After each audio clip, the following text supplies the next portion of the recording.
Wonderful. Hi, everyone. Good evening. Welcome to the Perpich Center for Arts Education. My name is Stephanie Lean Walseth. I am the Theater Education Specialist here at the Perpich Center. I am part of the Professional Development and Resource Group, which is the part of Perpich, along with our library, shout out to our librarian and Allison over here, who partnered together to bring you tonight's event and this Native Author Series that we are kicking off tonight. And this is our first event, and we are so thrilled to have with us Allison Waukau.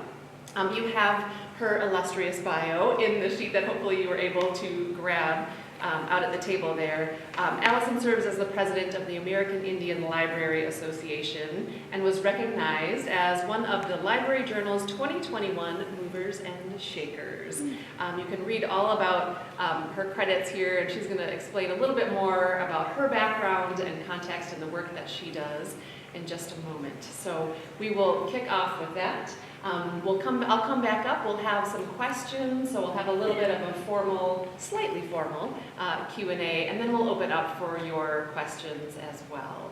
So you can be thinking about those, percolating on that. And then at about 5:45, 5:50, we will break from this space and we'll head down to our library where you can check out our materials there, get some more snacks, have one-on-one conversations. So we hope that you can stay with us for this evening's events, and thank you so much for taking time to be here. With that, I would love to turn it over to Allison. Yeah, awesome. Thank you so much for having me. Allison Waukau, my clans are Tatanzani, Awasa, and Makai. Moved here from my reservation, Menominee, over by Green Bay. And I've been here almost, my son was still in my tummy, and he is now fixing to be 9 in a couple weeks, so almost a decade I've lived here. Really, really happy to be here.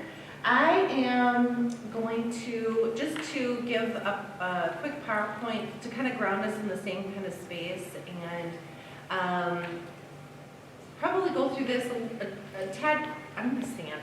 And a tad quicker than, and then if you have any questions about this, you can gather those at the end. Putting inherent in front of sovereignty makes a big difference. It is something that tribes were already self-governing, and they tend, a lot of folks don't know this, right? They don't have, the books and educational system sometimes really places us as if we had no ground, no rules, no regulations, no way of life before. And so talking about sovereignty is really, really important to have that acknowledged. So this is when I'm giving like a pretty in-depth presentation, but this is the definition of sovereignty. Tribal nation's right to self-govern, to determine its own way of life, and to live that life on land as freely as possible from outside interference. And so sovereignty is still acknowledged now, today, with tribes and its citizens. So these are the, I think most of us know the test of sovereignty. Christianity was used, and you may or may not know that there was a law that we could not practice our traditions, and allotment of violation of treaties. So allotment is when they divided up our land to, if you ever have a chance to listen to the podcast, This Land, it's really, really awesome, and it really kind of gives a description of allotment. One of the quotes in it is about the head of the BIA wanted allotment because what we were doing with our land is we were still living communally, right? And they didn't want that. They wanted us to be more capitalistic. And the BIA official just was really mad that we were still sharing, still living together. And so he had this idea of allotment to have us only live on one family per land. And so the podcast really gives some great background on that to give a chance to. Self-determination era from 1975 to present.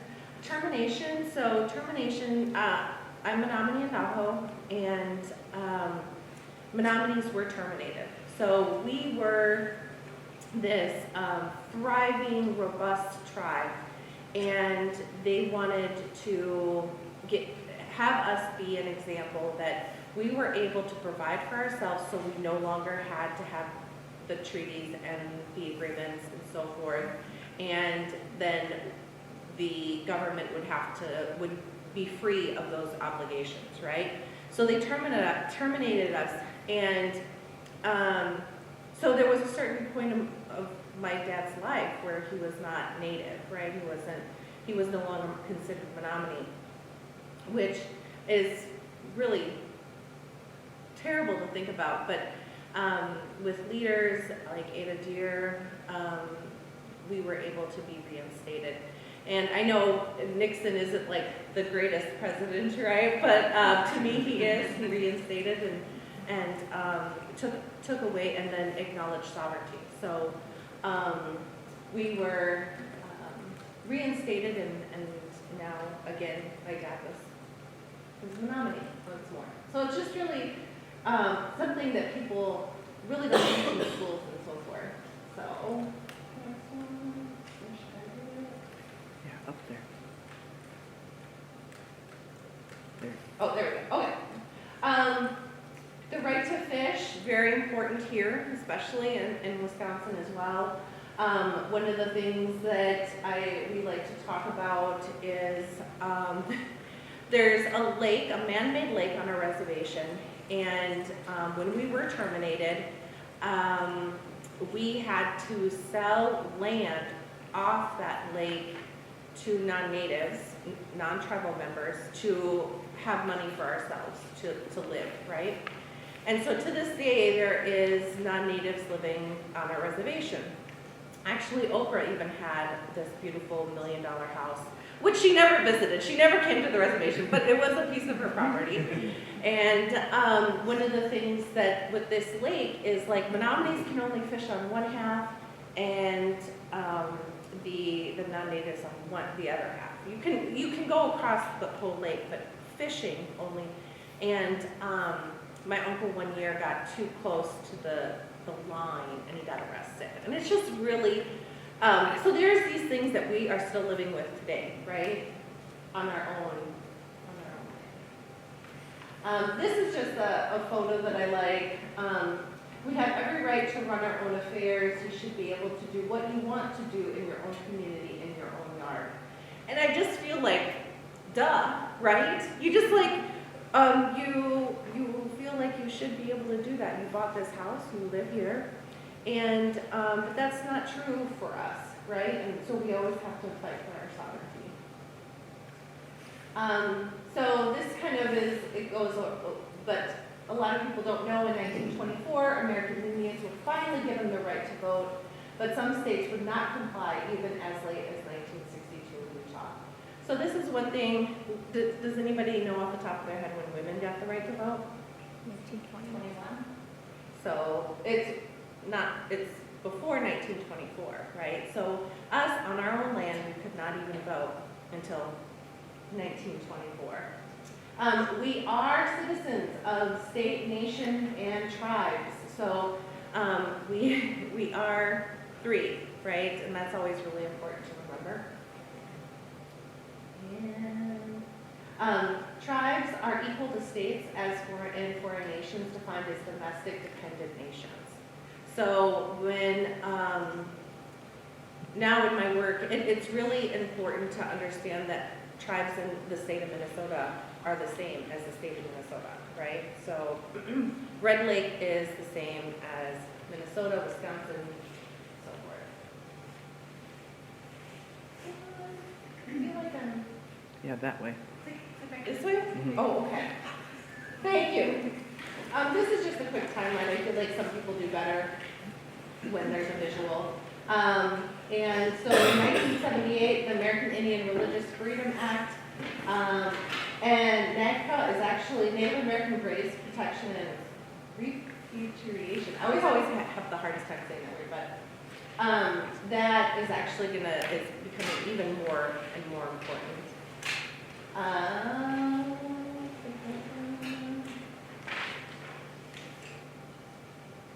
Okay, oh. So just really quickly to talk about like problematic terms. And these are so ingrained sometimes in society that we don't question them, and we should. So, too many chiefs, not enough Indians, circle the wagons, hold down the fort, they're on the warpath, let's powwow. I've heard that at work before. Just cringe, don't do it. Rain dance, low man on the totem pole, Indian giver, off reservation, how much Indian are you? Your culture is fascinating. Stereotypical words, spirit animal, squaw, sports team, chief, Indians, Eskimo, Redskins. Well, Indian, I grew up in the era where Indian is kind of was still like the technical term back then. So it's really, yeah, but it's okay for me to use. So publishers for many years would be like, oh, we did a native author, but then hire a non-native illustrator. And so this is one of our requirements, and still we get entries with native authors and white illustrators. And so we're really pushing it where it's a requirement. And then they get irritated and they get, man, why wasn't ours included? Well, you didn't read the rules, right? And so, but I think this has to also come from community. It has to come from us as a people and require publishers to do that, right? So they really do it with a lot of other BIPOC books. But they'll say, oh, we don't have enough native illustrators. Okay, so then what are you doing about it as a publisher? But we do have plenty of artists to take that on. They're just not looking, right? So our authors, Native American, is their tribe noted. So always make sure that they have their tribe. It usually is following in parentheses after. If it is a non-Indian author, see, I already did it. Is there one available instead? So let's say, oh, there's this one here in Minnesota. What's his name? I always, Coons? Is it Coons? No. Yes, thank you, William. Maybe I just like intentionally block it because I'm not quite a fan, but let's say there's Marcy, right? Marcy Rendon. So when you're looking at books, like they're always like 100%, there will be a native author that writes that genre. Is everybody wearing braids in the illustrations, right? Are they all the same color brown, right? If you look at my mom, my dad, my sisters, my son, my nieces, none of us have the same color, right? And just look at genetics. It's just how it works, right? And books should mimic that, right? I don't wear my hair in braids since I can't remember when. So just look at things and really analyze it and see, is it really dated outfits as well? So that's one thing that we struggle with, where yes, we have traditional outfits, but if it's something about a child in high school, a Native child in high school, we don't necessarily wear our traditional outfits to high school, right? Think of, we did this exercise once at a high school. We had the kids draw a picture of what they thought a Native student their age would look like, right? And it was all very from like the 1800s kind of viewpoint, right? And I'm like, no, they're in Target, they wear Converse, you know what I mean? So like, just kind of, just instinctively read the room, right? And so, one that's really important is the author from the tribe that they're writing about. And this has been a controversial topic, even within the American Indian Library Association. We recently, well, it's not too recent, it was a few years ago, Rowan Horse, what is it? Rebecca Rowan Horse. She is not Navajo, but put Navajo ceremony in her books. And although natives did like the book, a lot of Navajos did not like the book because she did not ask for permission. She is married to a Navajo guy, and she was able to see Navajo ceremonies, but she put them in her book without asking permission. And so this is one of the things, so making sure that the tribe that they're writing about that they are from or have permissions of. So is the book past tense, how Indians lived. We are still here today and we should not be presented as gone.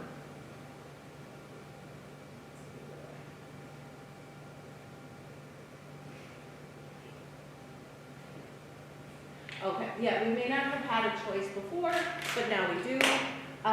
So Indian in the Cupboard, Island of the Blue Dolphins, Peter Pan, Little House, Tony Hillerman.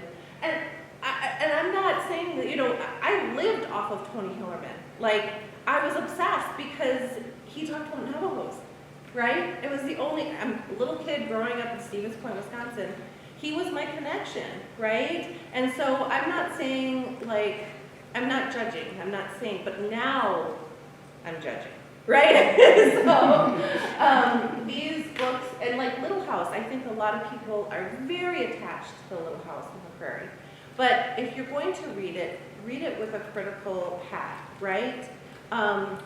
There are some parts in there that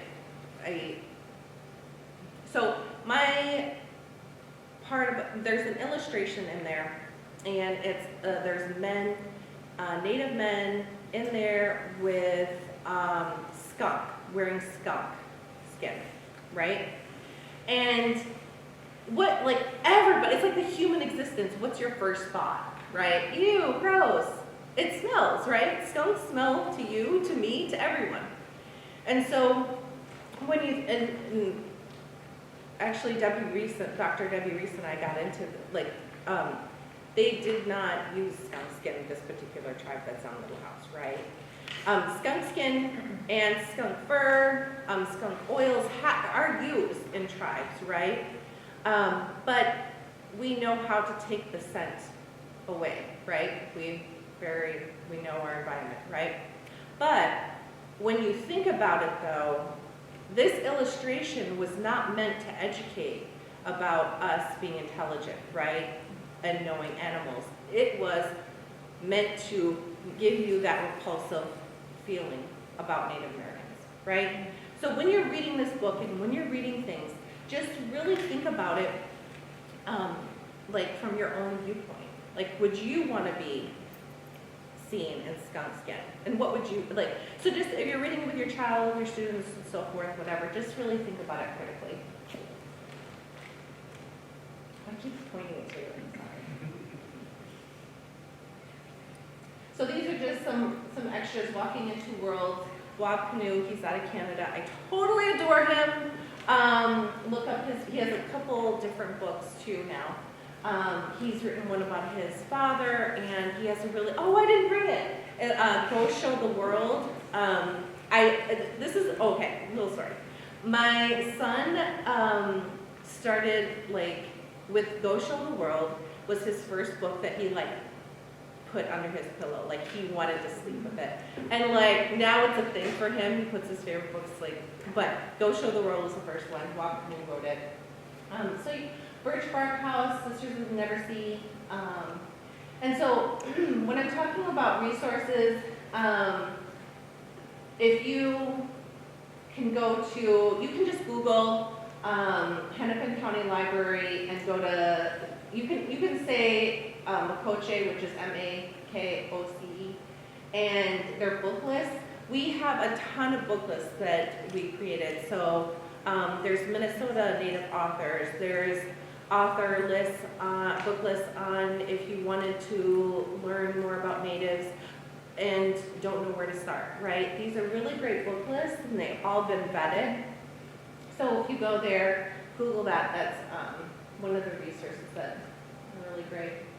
I'm pretty sure if you're in this room, you probably already know about Marina Miles, but if you don't, She's a wonderful Dakota artist here in the Twin Cities. We're really lucky to have her.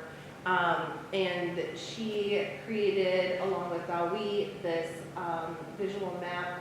And she does great work. If you visit her website, she has wonderful free resources, coloring sheets. I mean, she's just amazing. And I really respect the work that she does. And she's not only helping educate, but also providing those resources. So it's like librarian's heart, like, you know, love it.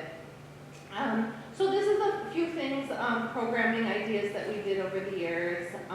We had a Native Women and Friends book club. We presented that, oh, this is actually Marlena designed that, illustrated that book. We did film screenings, book giveaways, we did buttons. I'm not sure. So as a tribal member, I really don't have anything that represents my tribe. It's not like we get, you know, coffee mugs when we enroll, right? So one of the things that we did at the library is we had a button machine and we did our tribal seals. And so it really progressed into a huge hit. People were coming to us and telling us their tribes. We would have it at the next event. And it was really important to have that representation, right? Because we really don't. So this was, buttons were really, really wonderful. We did pen pals, book lists, story times, and materials that are Indigenous infused. So that's one of the things that I really like to ask teachers especially is that when you're doing something, you do it, so like let's say you're doing a coloring sheet, you're going to do a Native coloring sheet as well, right? And I think that one of the things that's really easy for like libraries and schools to get into is be really dependent on the heritage months, right? Oh, November is Native American Heritage Month, and it's really awesome. I don't disagree with doing Native programming in November, but it's something that you have to integrate all year. You know, math class. Just Google, and there's a book here that's really, really great. It's Indigenous Ingenuity, a celebration of traditional North American knowledge. Like this book, it's wonderful, you know, to help you in your classrooms. So don't just do, yeah, this is more of it. But this is our new, well, it's not new anymore, it's a few years old, but Marlena did our Hennepin County Library card. And it was really interesting with this. Oh my goodness, look at the time. I'm so sorry. Okay. We had, even library staff thought only natives could have this library card. And I was like, no, everybody can have it. It's not, anybody can appreciate native art, right? So it's really, sometimes these things pop in people's heads and it's, yeah, so there's our library card. These are my links, and oh, now questions. Here we are. So I put them in the PowerPoint to remind myself. So if you want to, they had some questions to go over with me. So yeah, I did. I don't know if you want to take that down or not.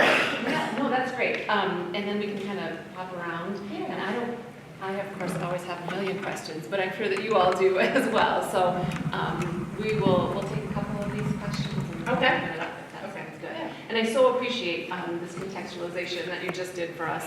I think it addresses many of the questions that we had. Of course, one being criteria to make your selections. I am curious about some of those slides, and if you're able to share them with us, that we could share out for folks if you are registered for the event, and then we could email those out if you didn't already get a photo of it. Because I have the, Oh, you've got the PowerPoint. yeah. Yep, yep. Mhm. Are you okay with us sharing? Perfect. Yep, wonderful. Thank One you, less Tony. email. Great. Thank you. Check, done. Love it. So we could just start at the top in that, you know, here at Perpich, our work is about art students and arts educators. I know that we have arts educators in the room. I know that we have librarians in the room. And as you may know, Allison, from your work, in the 2018 Minnesota K-12 art standards, Yeah. They articulate that arts educators have to include the contributions of Minnesota American Indian tribes and communities in their work, and we often work to support those educators. Often they are excited, but they are also nervous in trying to figure out, where do I start, how do I do this? And I might combine this with another question. Part of that also goes back to that cultural appropriation versus appreciation, where people feel like, if this is not my heritage, how do I engage this in a respectful way, and where do I even start? Right. Yeah. So a lot of things pop through my head. I think that over the years I've learned that teachers have a lot of fear surrounding Native education, and I'm not quite sure why that is exactly. We're not, coming after people or anything. I don't, and I really think that it is an excuse. And so when working over with administrations and so forth, they need to they want confidence, right? And I think that one of the things that I tell folks is that you say things in a way that you would want your own people to be talked about, right? That's all we ask for is respect. And I think if you preface it as, you know what, kids, I'm learning this stuff along with you. And I think students will appreciate that. And so you're expecting them to come in and learn only what you already know to be true. And I don't know why that, why can't you learn alongside them, right? So, and I think that, when I, like yesterday, I had to read all these American Indian Youth Literature Awards. I had to say all these names and tribes, and I was so scared to say one wrong, right? And then, but then if I say, I might say something wrong, but I'm trying really hard to be respectful. So it's, please excuse me if I say your name wrong, right? Like, if you said that to me about, oh, I'm going to be talking about Menominees, I'm going to try my best, that's all we ask, right? Is that, and then but don't let fear get in the way. And then once you start doing it, it becomes easier, like riding a bike, right? I think that, but what we won't accept anymore, and I think we've gotten there, especially here in the state of Minnesota, is to keep using an excuse. If we're beyond that. And I think we're really, really lucky to be here in Minnesota with being in different states and seeing education and seeing libraries and seeing authors. Minnesota is well above. We're really lucky to be here. We have a lot of Native authors. We have birch bark here, and we have Shakopee. I have to say that Shakopee doesn't have to, be philanthropic? Yeah, they don't have to be, but they see this as their home, and they want to help their home, and they are doing so, right? And so I'm seeing that across the board, and one of the things that they're doing now is the Understand Native Minnesota, which Odia, is helping lead. But it's a wonderful website. And talking about podcasts, there's some really great podcasts on there. And is the grant closed? Is it? The grant closed yesterday at 1. Oh! Yeah. So one of the things that they did is there's a $2,000 grant, right, not right now. It's going to be presented, I guess, probably soon, but they're giving teachers money with no regulations or restrictions, but to encourage them and help them have their resources in their classrooms. And so they're putting their money where their mouth is, right? And that's what we have to do too. And so, but yeah, really great. Braiding Sweetgrass, I have the book here somewhere. If you haven't read it yet, the youth version is my preferred one. I don't know if it's just since having a child, my brain is just easier digesting it, but there are a lot of learning resources available to you, and really well done. And I don't feel like it doesn't make it's very digestible and easy to process, right? So It's not meant to be overwhelming at all. I love that, and I'm glad that you brought that up as well. I meant to say that at the beginning that one of the ways that we got connected to you was through the Understanding of Minnesota conference that Wendy Barden and I, the director of the PDR team, were at last spring, and which was wonderful. And you facilitated one or more conversations with Native authors, so that kind of sparked our idea that we gotta bring her over too and make that connection. So really appreciate the work that is happening there and that you're a part of. And thank you for being here and bringing that connection closer. So many questions. I'll just ask this one, and then I really want to open it up for you all. So we've talked a lot about resources and some of the bigger ideas. Do you have favorite recommendations for different grade band levels? Okay. Because I think we have some middle school and high school educators in the room, as well as elementary. So if there are a couple that you might recommend. Okay, couple. Oh, geez, I brought them all. Okay, but we can.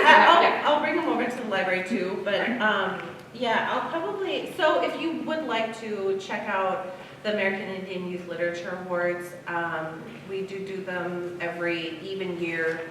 And so I brought all those winners, so that won't be something that, but it'll be on our website. But some of the ones that didn't win, but were very close, I will mention those. So The Secret Pocket is a really good one. It's out of Canada, about boarding schools. So this is really great. These are my favorite, and I kind of fought. I'm on the advisory for the literature awards, and I was like, "Come on, y'all!" But they didn't listen. It was too hard. It's really hard to judge all of them. But this is about Taos, and I did date a Taos guy for like quite a few years, so I know these are to be true, right? I was at their feast days for many years. But it's no words, right? It's just, and I love that because one of the things that we have at libraries and people will be like, my son isn't reading yet, and I'm like, well, can he tell you what's happening in the pictures? Oh, well, yeah. I was like, that's reading. We have this like block and like that comes down from, I don't know.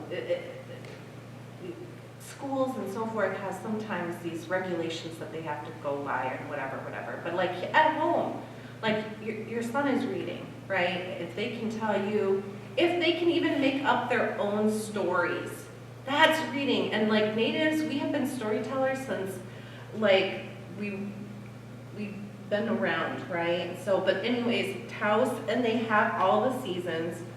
And I just love it. So the authors from Taos Pueblo, the illustrators from Taos Pueblo, and they're just so beautiful. I mean, it's just lovely. I just think that, and I love a bigger board book. I don't, you always get the baby board books that are so tiny and their little fingers are trying to do it. These are awesome. So these are my favorite. I feel like, so this is one of the winners, so you would see this on the list, but A Letter for Bob. I don't know this is such a native thing. Maybe it's not just native because I don't really know native, but Navajos call their cars like chitties, and this is about a story about a car getting a name and his name, and we had a lot of different names for our cars. And my mom would always say like, okay, say, thank you, Chitty, for getting us here. And like, she'd always make us talk to our car. And like, I always felt like, and I still do it today, like I'll get home in the middle of a snowstorm and I'm like, thank you, So but this book makes my life real to y'all, right? But not in a way that is like, stereotypical and it's really hard for me sometimes, like Secret Pocket, like it's hard for me to read these books all the time about our history, right? And this is just, traveling around, and so I really liked, so this one was a lot of fun. Let me see, and she said just And a while few. you're I finding know. them, I will just say that the list of recent winners, right, that you just named is on the Yeah. back of your sheet. Oh, You great, picked that up. yeah, I wasn't sure if I So sent that in You do time. have that, and those Yeah. are broken down by picture books and middle grade and young adult, so. Yeah, so I don't think this one was on there. Saints in the House of Hope. Sorry. Let me see. Oh, yeah, and then the Indigenous Ingenuity was not on the list either. But this is just an awesome book for, especially for teachers if you're looking for something.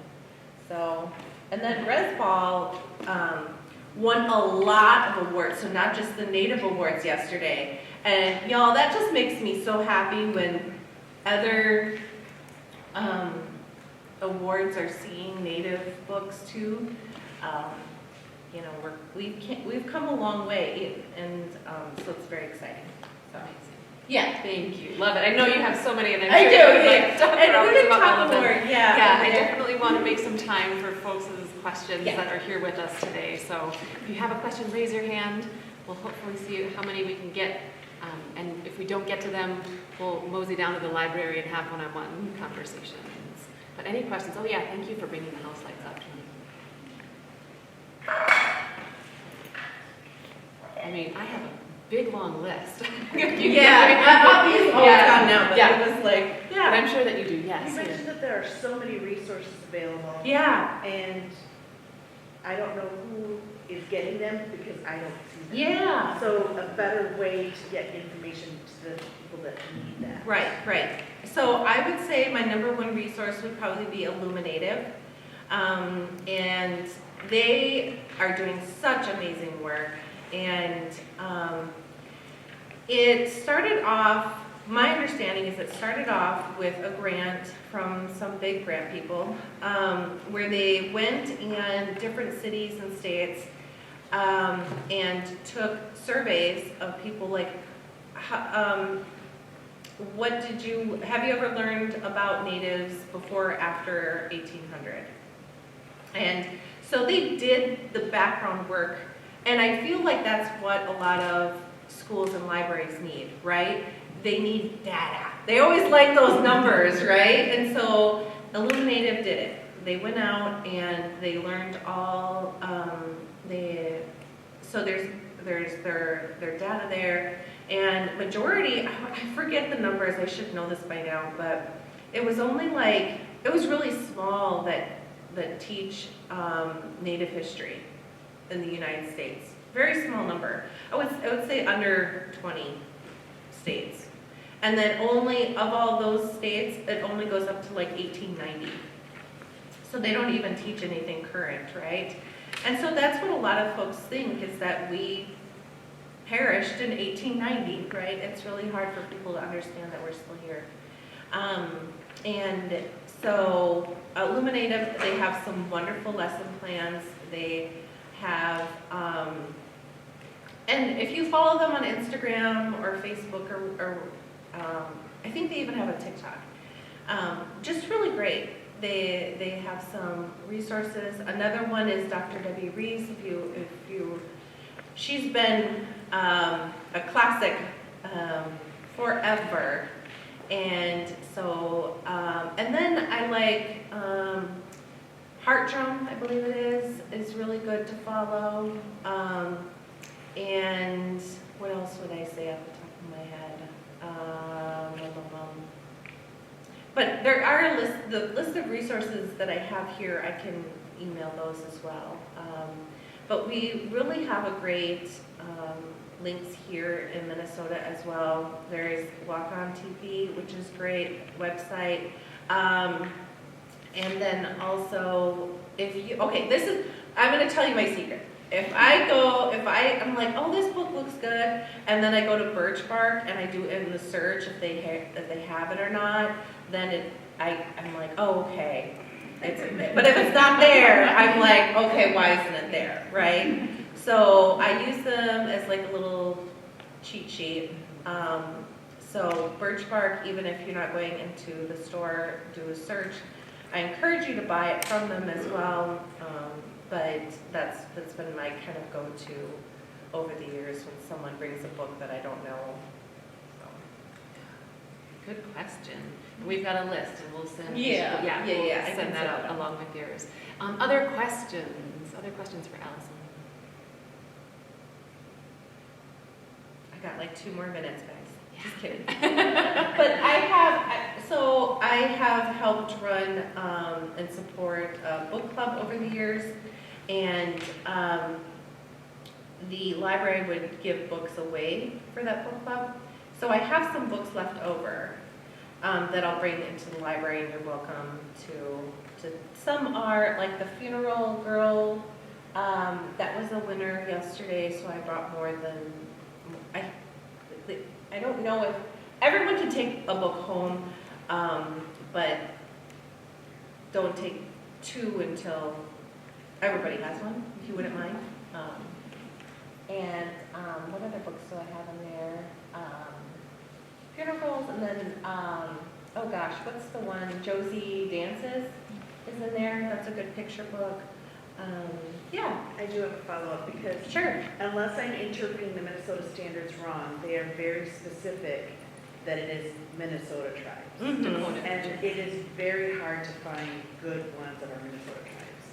So, but some of those, I've looked at some of those and they're not the 2 that we're supposed to be focusing on, they're other tribes. And is that okay to use those even though the standards specifically say? Yeah. I can. So you can be sneaky. So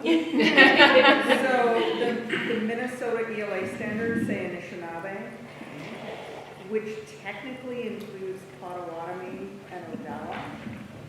Technically. Oh, I don't know.